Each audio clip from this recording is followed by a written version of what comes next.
Bonjour, je suis à La Réunion devant ce qu'on appelle le volcan.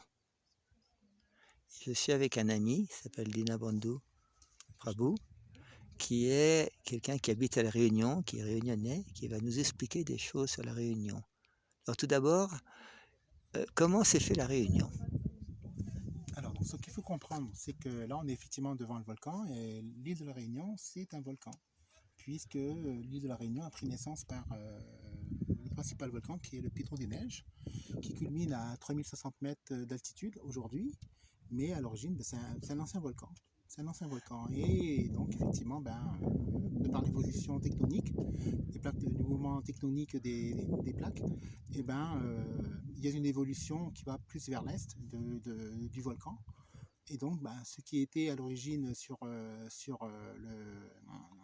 Piton des Neiges, aujourd'hui, donc on l'a à plusieurs milliers d'années sur le Piton de la Fournaise, qui est aujourd'hui présent plus sur la commune de Sainte-Rose, à près de 50 km de son origine, qui est le Piton des Neiges. Voilà. Quand on parle de Python, qu'est-ce que ça veut dire Python? Alors, Piton, chez nous, c'est la petite montagne. Ah, Voilà. d'accord, C'est une petite montagne. On peut aussi parler de Ilette. oui. Voilà, donc c'est un peu les noms un peu qui sont un peu empruntés soit au malgache, soit un peu à l'anglais parfois, et aussi au français. Hein, Voilà, puisqu'on hein. n'a pas vraiment de montagne particulière, mais vraiment, voilà. Donc nous, c'est plus des pitons, voilà, puisque c'est le terme créole a plus accepté cela. Ça veut dire que le Python des Neiges, c'est à plus de 3000 mètres d'altitude? Ah Hein, oui, c'est ça, donc c'est le hein, plus haut sommet de l'océan Indien. Après, c'est le Kilimandjaro en Afrique. oui. Mais voilà, donc sur l'île de la Réunion, on a effectivement 3067 mètres d'altitude donc, pour le Piton des Neiges, qui parfois porte un peu mal son nom puisqu'il n'y a pas vraiment de neige dessus, mais parfois on a du givre. Donc on peut se réveiller un matin avec du givre tout autour du Piton des Neiges, et donc on a effectivement, voilà, on a cette impression de neige. D'accord. Comme ici, sur le Piton de la Fournaise, parfois, comme on est à plus de 2500 mètres d'altitude, parfois en hiver entre autres, donc là on est en période d'hiver, on peut se réveiller et pleine des sables et toute blanche, nacrée de givre. Donc voilà, donc c'est pas réellement de la neige, c'est plus du givre. Voilà, donc c'est vraiment. Mmh. Ce qu'on appelle Python de la Fournaise, c'est ce qu'on voit là? Oui, c'est le C'est Piton de la Fournaise. c'est le Donc Python de la voilà, c'est Fournaise là, qu'on en voit fait, ici. c'est le principal volcan aujourd'hui sur l'île de la Réunion. Voilà, sauf que on voit depuis quelque temps que l'évolution, pareil, comme je vous dis, ça marque plus vers l'est. Oui. Donc avant, on était plus sur le sommet du Piton de la Fournaise. Il y avait l'éruption, mais ces 10 dernières années, on a une évolution sur l'est où on est des éruptions plus sur le flanc est. Voilà, donc là, on est plus sur le flanc ouest. Ici, oui. Et voilà, donc aujourd'hui, avant, on pouvait voir sur le volcan lorsqu'il était en éruption, on le voyait bien ici, sur le pas de Bellecombe. Ouais. Et maintenant, on est obligé de se garer un petit peu plus loin et de parcourir 1 km, 2 km, peut-être voire 3 km pour pouvoir contourner justement la caldeira qui est faite par le pas de Bellecombe pour pouvoir avoir un point de vue sur les différentes éruptions. Est-ce que le Python de la Fournaise, là où on est là, ils sont derrière la montagne qu'on voit, derrière la petite montagne qu'on voit, le Python là. Est-ce qu'il y a des éruptions, chaque année ou comment ça se passe? Alors, il n'y a pas d'éruption réellement chaque année, mais c'est vrai que depuis 10 ans environ, c'est vrai qu'on peut s'établir sur une moyenne de tous les 2 ans, il y a une éruption. Voilà. Et actuellement, donc là pour la dernière, elle a été assez courte. Je crois qu'elle a dû durer peut-être 20 jours, mais celle d'avant, elle a bien duré facilement presque 2 mois. Ah mais c'est long, hein, comme Ah oui, éruption? oui, mais Ouais. c'est long, et surtout que la nature de magma, donc le magma en fait c'est la roche volcanique c'est la roche qui est en fusion, qui sort du centre de la Terre. Chez nous, en fait, elle est un peu visqueuse. Dans d'autres volcans, par exemple pour le volcan Pelée, en fait, ça va monter ça va faire comme son nom l'indique, une sorte d'épée, Mmh. voilà, et après qui explose. Et donc là, après, on a plein de petits cheveux qui vont exploser, qui vont inonder entre guillemets la région qui avoisine le volcan. Je crois qu'en Russie, il y a le Stromboli c'est un autre volcan, mais qui est beaucoup plus visqueux. Mhm. Alors que le nôtre, il est un peu plus entre guillemets, liquide, son magma. D'accord. Donc il a atteint les zones côtières assez rapidement. Assez rapidement, c'est un jour ou deux. Voilà. Et quand il y a des éruptions, ça veut dire que le magma, le liquide, on pourrait dire ici, ça Mhm. sort sans interruption? Ça sort, disons qu'en fait, c'est vrai que c'est un petit peu. Moi, je pense souvent par analogie un peu par rapport au corps humain. En fait, je pense que lorsque les forces telluriques sont en exergue et que effectivement il y a trop de pression qui Oui. sont notamment exercées par les plaques tectoniques, le mouvement au niveau de la Terre, trop de pression, et effectivement c'est là que le magma manifeste sa volonté de sortir. Donc là, en fin de compte, un volcan, contrairement à des plaques tectoniques qui vont se rencontrer, qui vont former des tremblements de terre, Mhm. c'est le tremblement de terre, c'est le mouvement des plaques tectoniques et aussi du magma souterrain qui crée effectivement des incidents pour nous, hein, la terre bouge, Oui. alors que un volcan, c'est la partie visible. C'est-à-dire, c'est un peu sur la peau, c'est un petit bouton entre guillemets, qui vient nous avertir que tiens, la peau a besoin de se dégager de quelques impuretés. Alors, je ne sais pas si c'est des impuretés, mais en tout cas, ce qui est sûr, c'est qu'aujourd'hui, le magma, c'est le volcan, ça va donner cette roche volcanique Ouais. qui est minérale. Le minéral, c'est de là qu'on va tirer tous les engrais. Et c'est là aussi que là va renaître la vie. Puisque Ça. au bout de quelques années, lorsqu'il y a eu une éruption volcanique, au bout de 10 ans ou 20 ans, lorsque la pluie a fait son œuvre également, avec la nature va reprendre ses droits Ouais. avec des germinations. Ça commence par de la mousse, après ça va faire des fougères. Et puis lorsqu'il y a une certaine humus, et là on va avoir des arbres un peu plus importants. C'est ce qu'on voit là, Oui, c'est ça. directement, hein, je C'est veux ça. dire, hein. Voilà. Hein, c'est Là, ça. c'est vraiment la reprise de la nature sur le minéral. Oui, Voilà. Donc, qui va détruire, qui va faire une sorte de cycle. c'est ça. Le magma, lui quand il sort du volcan, il efface tout. Oui. Il délètre tout.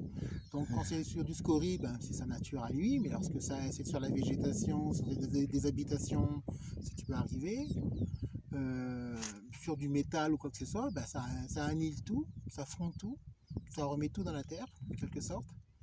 Et après, ça crée aussi ce renouveau. Et à partir de là, ça il part dans la mer et ça crée aussi du nouveau territoire. Oui.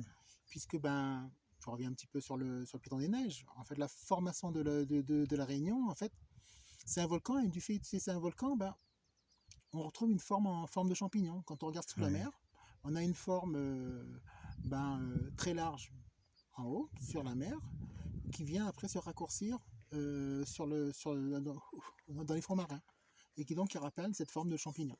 D'accord. Voilà. Hein. Et donc là, c'est ce qu'on va retrouver. Lorsque le magma va rejoindre la mer, Oui. donc il va être solidifié, refroidi, et ça va rejoindre les fonds marins.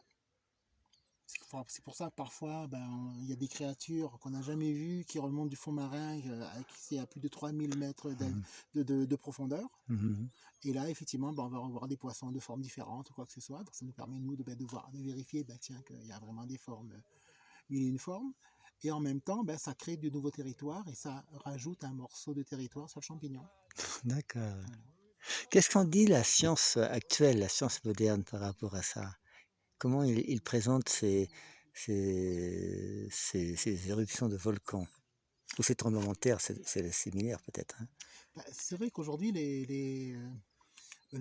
donc le monde scientifique, lui, il va rester, entre guillemets, dans une forme pragmatique scientifique, Mhm. c'est-à-dire qui enlève l'aspect Dieu. Mhm. Mais donc on parle beaucoup plus de force. On va parler des Ouais. forces tectoniques, on va parler de mouvement de la Terre, on va parler du mouvement du magma au centre de Oui. la Terre. Donc voilà, aujourd'hui c'est plus des éléments physiologiques qui partent aussi effectivement sur le fait que la Terre tourne sur elle-même, elle tourne autour du Soleil, donc ça crée du mouvement. Et à l'image qu'on peut avoir au niveau de la création des vents dans l'atmosphère, on a sur la Terre, du fait de son noyau ferreux, effectivement des mouvements qui se créent également. Donc là, aujourd'hui, on est plus sur des mouvements sans réellement expliquer, comme aujourd'hui, on ne Ouais. peut pas réellement expliquer d'une manière scientifique la création de l'univers. Mm. Effectivement, aujourd'hui, il y a une sorte de grand vide, Ouais. voilà, sur l'aspect scientifique. Ça veut dire que pour les personnes qui ont plus une orientation spirituelle, religieuse, c'est plus facile de voir que tout ce qu'on voit, toute cette nature, c'est la création de Dieu. Et que à l'intérieur de la terre même, Mm. c'est un petit peu comme à l'intérieur de notre corps. Il se Totalement. passe des choses. Hein. Oui, totalement. C'est ça. Quand on a cette vision spirituelle, disons qu'on est aussi sur l'aspect des devas, Oui, par rapport à Bhumi, qui est le déva de la terre. Euh, Krishna, bien sûr, Dieu la personne suprême, qui est l'origine de toute chose. oui, Et aussi cette vision monde matériel et monde spirituel. oui, Voilà. Pourquoi le monde matériel et quelle est l'ambition du monde matériel? Donc aussi quel est le mouvement, hein. Comme il y a une ambition, il y a aussi un mouvement qui est donné. Et donc là, voilà, donc là aujourd'hui, nous on parle plus de force, on pose un nom oui, sur les oui, forces. c'est ça. Voilà. Oui, Énergie divine, voilà. oui, Et plutôt que parler de l'univers, plutôt que parler de l'énergie de la Terre, ou l'énergie tellurique ou quoi que ce soit, où effectivement on n'a pas forcément une vision très propre en quelque sorte par rapport à ça, c'est emprunté tant d'ésotérisme ou de ce que l'on veut. oui, Le fait effectivement de pouvoir avoir une base védique, déjà on a l'opportunité d'avoir des explications par les Védas. Les Védas c'est la vérité, et voilà, et généralement c'est Krishna lui-même donc c'est Dieu la personne suprême qui vient écrire les Védas, donc qui vient nous dire c'est quoi la réalité, et qui nous évite effectivement de nous tromper. oui. Voilà. Donc là effectivement on a du magma, effectivement c'est oui, effectivement, je prends souvent cette comparaison sans réellement spéculer, mais vraiment, comparaison, on a du magma sur la Terre, ça bouge. On a aussi une peau, qui est la croûte terrestre. On a aussi un noyau, donc un cœur, qui est présumé ferreux. C'est comme l'être humain, où on sait que dans le cœur, on a Dieu, la personne suprême, qui siège à côté de notre âme, et qui active effectivement ce sang qui vient insuffler un mouvement dans notre corps pour pouvoir effectivement nous donner la vie, bien sûr, créer la vie, et en même temps nous nourrir et nourrir tous les cellules de notre corps. Et bien sûr, lorsqu'il y a un petit souci de santé, lorsqu'il y a un petit souci psychologique ou quoi que ce soit, la Terre, comme la Terre, je veux bien présumer que c'est une supposition, mais disons que, en tout cas sur le corps humain, ce qui est sûr, c'est que souvent, on parle souvent de problèmes d'eczéma, par exemple, ou de psoriasis, qui sont liés à des liens qui sont liés à l'aspect trauma ou psychosomatique. Donc, quelque chose qui n'a rien à voir sur le physique, puisque là, on est vraiment dans la psyché. Et on se dit, la psyché a un impact fort plausible sur l'aspect physique. Voilà, donc on a vraiment une peau qui est ennuyée avec des impuretés ou des toxines, va laisser émerger des petits boutons, ou alors va créer effectivement un eczéma ou un psoriasis. Et là, aujourd'hui, on est chez au niveau du volcan. Si dans d'autres contrées, on a des tremblements de terre, chez nous, c'est le volcan. C'est le volcan qui vient, entre guillemets, expulser ce surplus. C'est ça. Expulser le surplus. On a peut-être trop ajouté la bouteille, et il y a un peu de gaz qui veut sortir, et aussi un peu de liquide. Voilà. En général, on s'aperçoit que si on est malade nous-mêmes, quand il y a une éruption, c'est difficile, quand on a un furoncle par exemple, mais quand c'est fini, on se sent mieux. Totalement. Oui, c'est exactement ça. Et j'ai envie de dire qu'au niveau du volcan, c'est un petit peu la même chose. C'est-à-dire qu'on a l'aspect fantastique. Pour nous, on voit un volcan, c'est de la lumière, on peut mettre toutes sortes d'origines, mais on voit surtout, malgré tout, ça nous rappelle quand même qu'on est bien peu de choses face à la nature, puisque dit la lave, quand elle déboule du cratère, elle efface tout sur son passage, et peut-être des prières peuvent effectivement influencer, puisqu'on a eu un miracle dans le domaine chrétien, par exemple, avec Oui, l'église de, de Sœur Sainte-Rose, qui a été oui, épargnée par la lave, oui, grâce aux prières des pèlerins. oui, Mais ça marche pas. On n'a aucune assurance sur cela. Donc on s'y risque pas non plus. Voilà. Mais par contre, effectivement, c'est sûr que ça apporte forcément un renouveau. Ça apporte forcément un renouveau parce que, autant pour nous qui sommes témoins de cela, ben, ça nous permet de nous ramener aussi à qui nous sommes. oui, Et la petitesse, malgré qu'on peut être aux commandes d'une grue ou d'un avion ou alors d'un paquebot qui est immense, mais ce paquebot il est immense peut-être nous à notre échelle, mais par contre confronté à un giboulé de volcan qui est projeté sur lui, ben, il veut pas de choses. Voilà. Là c'est ça, là ça nous ramène à la réalité. Et surtout après, lorsque le volcan est éteint, ben, on voit, c'est là qu'on observe autour de nous oui. ce qu'est la nature et comment la nature reprend ses droits, comment Krishna reprend ses droits, Mhm. et toujours ben, effectivement dans la même ambition. Dans la même ambition, non pas forcément par un renouveau à chaque fois, mais nous en tout cas à notre échelle, Mhm. en tant que personnes qui pouvons penser et réfléchir, on a l'opportunité vraiment soit effectivement d'aller plus loin et Oui. d'aller se rapprocher vers le gars qui est là-haut, Mhm. Dieu, la personne suprême, ou du moins de tenter une approche, faire un pas Ouais, vers c'est lui, ça. pour pouvoir effectivement faire taire effectivement notre mental et faire taire aussi ces mille et une raisons pseudo-scientifiques où on a posé un mot sur des choses qui étaient encore du domaine de l'inconnu. Oui. Voilà. Mais dans un certain sens, si on emploie le mot force. Mm. C'est ça.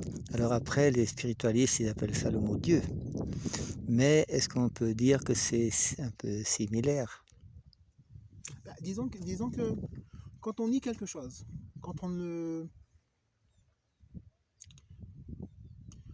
J'ai envie de dire que quand on... Voilà, on sait que la Terre est ronde, on voit au loin de l'océan l'horizon, Mhm.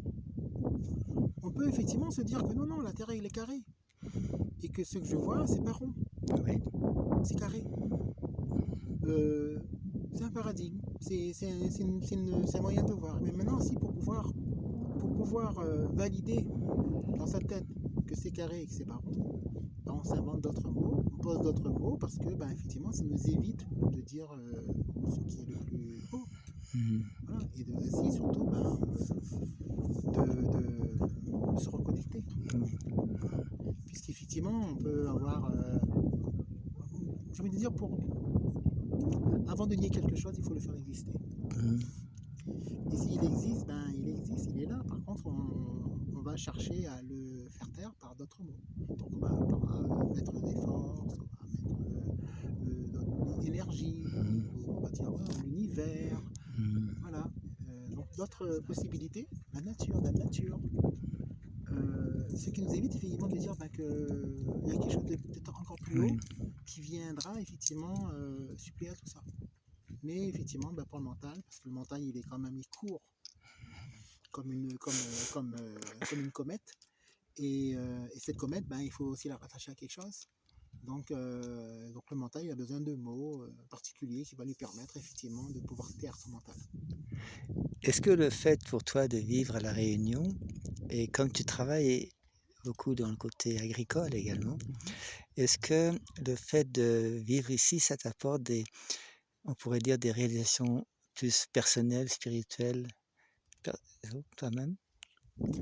C'est sûr que alors, avant de prendre la décision de vivre à La Réunion, j'ai tenté l'expérience de vivre en Inde.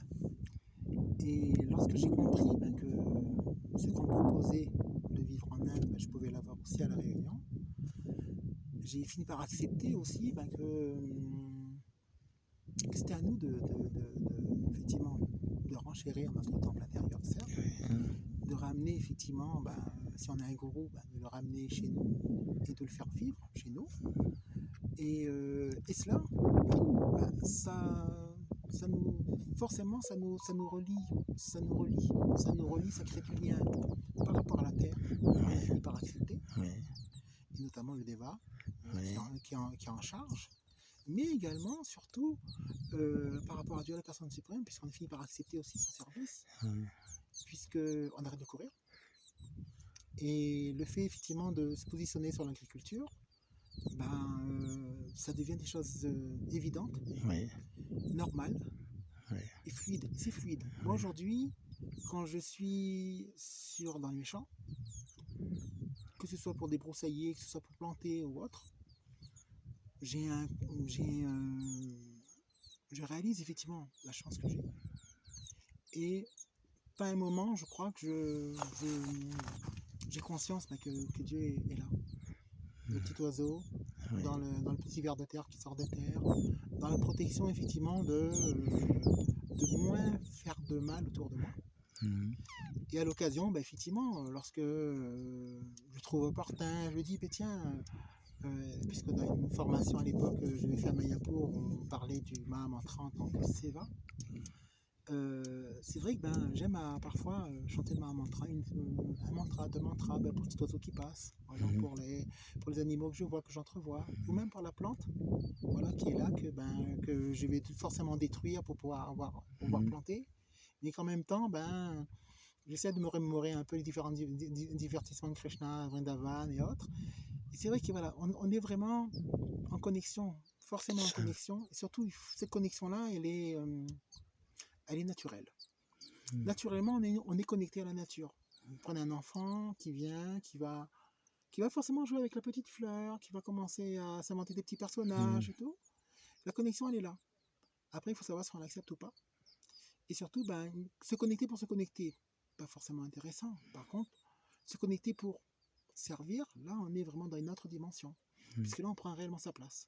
Et moi, j'ai vraiment cette impression-là, d'avoir ma place. Lorsque je suis en agriculture, j'ai ma place. J'ai ma place de pouvoir effectivement cultiver et même de récolter les plantes. Mhm. Et demain, lorsque j'aurai des vaches, je pense que ce qui est très fort dans ma tête, j'aurai aussi mon service et aussi cette vision que j'ai de la ferme védique.